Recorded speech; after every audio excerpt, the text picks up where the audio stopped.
On est en petit comité, on va donc la faire un peu moins formelle que les grands discours auxquels nous sommes habitués. Merci d'être là. On attend encore nos derniers intervenants. Donc, nous avons démarré avec les premières présentations et nous déroulerons petit à petit ce séminaire. Les objectifs que nous sommes fixés, le premier objectif déjà que nous avons fixé, compte tenu du panel de participants que vous représentez, notre premier objectif, c'est d'échanger avec vous. Africa 21, on vous présentera un peu plus en détail après, n'a pas vocation à dicter, elle a vocation à réfléchir, collecter et restituer. Donc, nous allons échanger avec vous, nous allons vous présenter un certain nombre de conclusions, un certain nombre de retours d'expérience de différents experts que nous avons sélectionnés pour vous, sur une réflexion qui est celle-ci, c'est comment rendre la coopération internationale plus efficace. Ça fait maintenant plus de 50 ans, 60 ans depuis la décolonisation que l'Afrique travaille sur une logique de coopération internationale. Comment nous allons rendre cette coopération plus efficace et surtout, comment s'inspirer des retours d'expérience et des initiatives qui ont été engagées pour développer et promouvoir une coopération sud-sud qui réponde à différents enjeux. Ces enjeux, on les structurera, on les réfléchira sur un cadre que l'on connaît tous, qui est celui des objectifs de développement durable définis par l'agenda 2030 de l'ONU. Je vais donc maintenant laisser la place à ma collaboratrice pour présenter les activités d'Africa 21.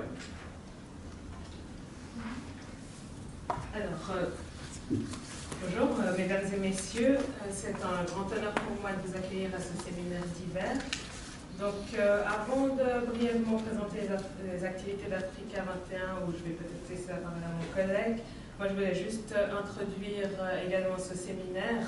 Donc, sous le titre de Négociation pour une coopération productive en Afrique, qui s'inscrit dans l'analyse des défis et des opportunités pour l'objectif de développement durable numéro 17.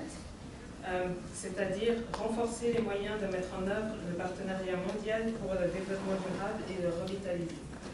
Dans ce contexte, et si le partenariat mondial pour le développement durable œuvre à une coopération productive, la négociation apparaît centrale. Déjà dans la phase de l'élaboration de l'agenda 2030, qui s'est matérialisée par l'adoption de la résolution de l'Assemblée générale, je cite, transformer notre monde, le programme de développement durable de l'horizon 2030. C'était le 25 septembre 2015. La négociation est au cœur de l'ordre. À ce moment-là, Africa 21 a eu notamment l'opportunité de suivre ces questions lors de sa publication Horizon 2015. Dans la phase actuelle de l'agenda 2030, qui est celle de la mise en œuvre, n'est-ce pas, la négociation continue de jouer un rôle cardinal. Non pas dans la définition de ces objectifs, mais dans les partenariats multiples incluant des parties diverses. Comme mon collègue, M. Pierre Chansavard l'a dit, donc, ce séminaire laisse une large place à la coopération sud-sud. Et c'est donc l'occasion de se pencher sur un paramètre majeur pour le développement.